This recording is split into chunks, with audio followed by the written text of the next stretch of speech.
Selamat malam Sobat Investor, berjumpa lagi dengan saya, Yanto Kristiantono, redaktur pelaksana idxchannel.com. Ya Sobat Investor, bagaimana kabar Anda di hari ini? Bagaimana pula kinerja portofolio Anda di tengah tren pergerakan indeks harga saham gabungan atau IHSG yang masih sangat volatil dan tidak menentu ini? Dengan kondisi pasar yang demikian, kiranya isu dan sentimen apa saja yang menarik dan sedang Anda cermati serta pertimbangan sebagai insight dalam menata strategi investasi selanjutnya.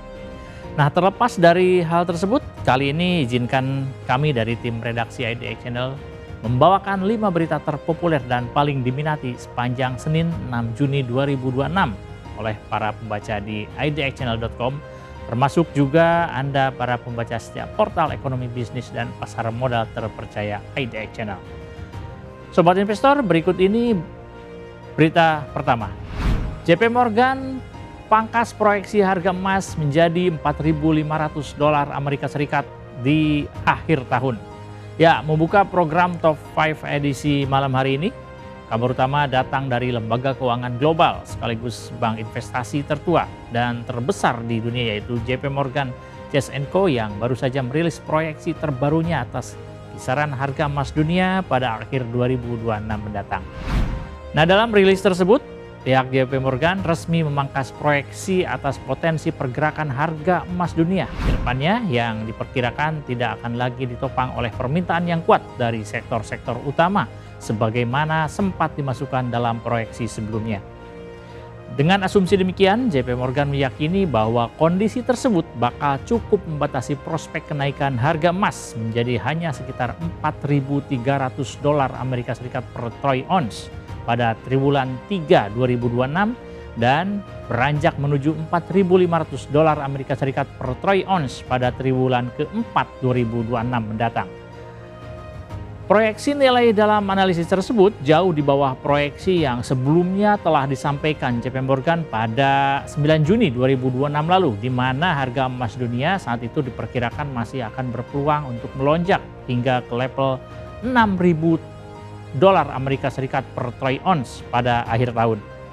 Nah, masih dalam rilis terbarunya, pihak JP Morgan juga menilai bahwa proyeksi yang disampaikan lebih condong pada arah penurunan atau downside, terutama jika Bank Sentral Amerika Serikat, yaitu Federal Reserve atau The Fed, memutuskan untuk menaikkan tingkat suku bunga lebih cepat dengan didorong oleh data ekonomi Amerika Serikat yang cenderung tetap kuat di sepanjang sisa musim panas ini.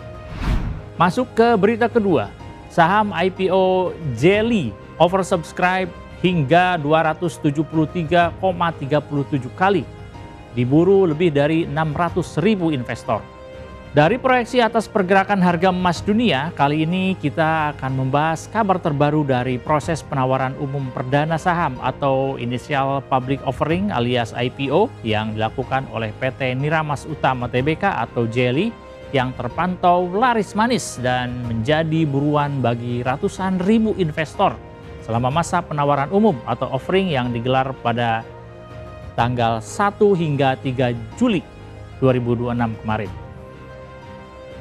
Pada sepanjang periode tersebut tercatat sedikitnya lebih dari 600.000 investor telah melakukan pemesanan saham Jelly di pasar perdana dengan catatan kelebihan permintaan atau oversubscribe mencapai 273,37 kali pada porsi polling atau allotment dengan total partisipasi secara definitif melibatkan hingga 606.892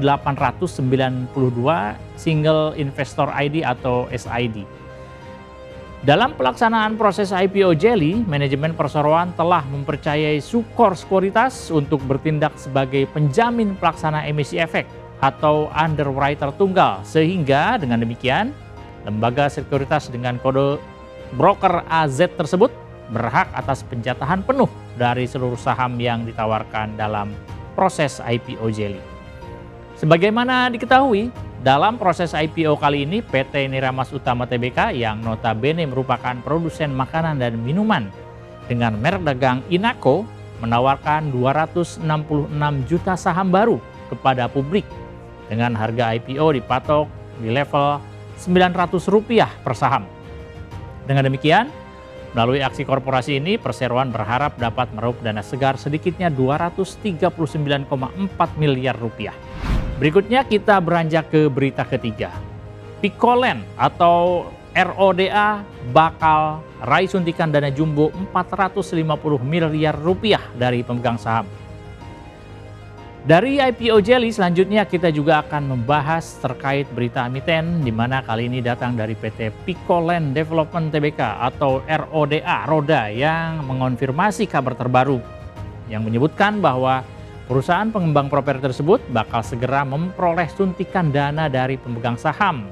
Nilainya mencapai 450 miliar rupiah. Suntikan dana tersebut nantinya bakal diberikan dalam bentuk uang muka setoran modal atau advance capital contribution yang berpotensi untuk dikonversi menjadi saham baru. Sebagaimana telah disampaikan oleh perseroan melalui keterbukaan informasi kepada Bursa Efek Indonesia atau BEI bahwa para pemegang saham yang siap menyetorkan dana tersebut meliputi Kwan Sio Moy yang merupakan komisaris utama perseroan. Lalu ada Nio Yantoni, kemudian Wirawan Condro dan Leonita dan juga S. Sabrianatan. Tak hanya itu, dalam keterbukaan informasi pihak Roda juga menyebut bahwa dana jumbo tersebut memiliki jangka waktu hingga 74 bulan terhitung sejak 30 Juni 2026 hingga 29 Agustus 2032 mendatang. Rencananya oleh pihak Roda dana tersebut bakal digunakan untuk membayar utang bank jangka panjang serta setoran modal kepada anak usaha dan afiliasi dalam rangka keperluan operasional serta pengembangan usaha.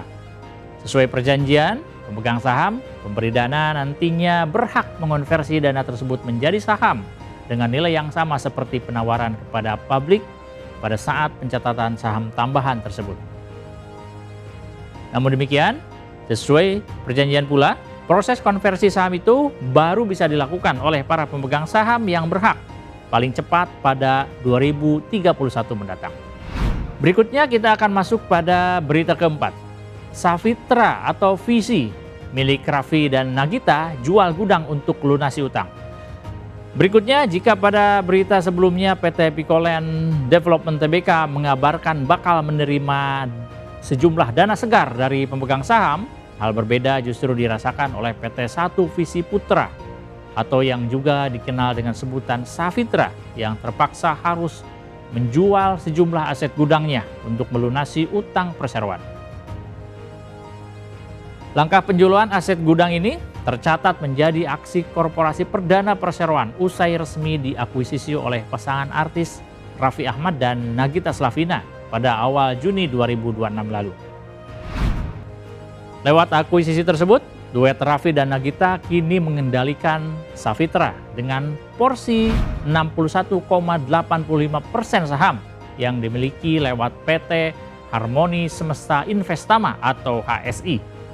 Sedangkan HSI sendiri diketahui berbasis di Banten dengan struktur kepemilikan saham sebesar 51% dikuasai oleh Nagita Slavina Mariana Tengker dan 49% lainnya digenggam oleh sang suami Raffi Ahmad.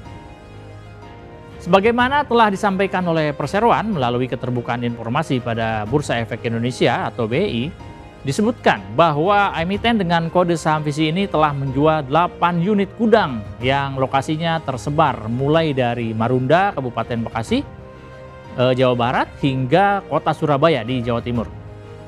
Disebutkan pula dalam keterbukaan informasi tersebut bahwa aksi divestasi aset kali ini merupakan langkah yang sangat penting dan harus dilakukan perseroan terutama untuk melunasi utang yang secara keseluruhan tercatat mencapai 74,93 miliar rupiah. Pihak perseroan menegaskan bahwa seluruh nilai utang tersebut bakal dilunasi dari hasil transaksi divestasi sehingga diharapkan kedepannya tidak ada lagi beban bunga pinjaman yang harus ditanggung oleh perseroan, yakni sebesar 7,5 miliar rupiah.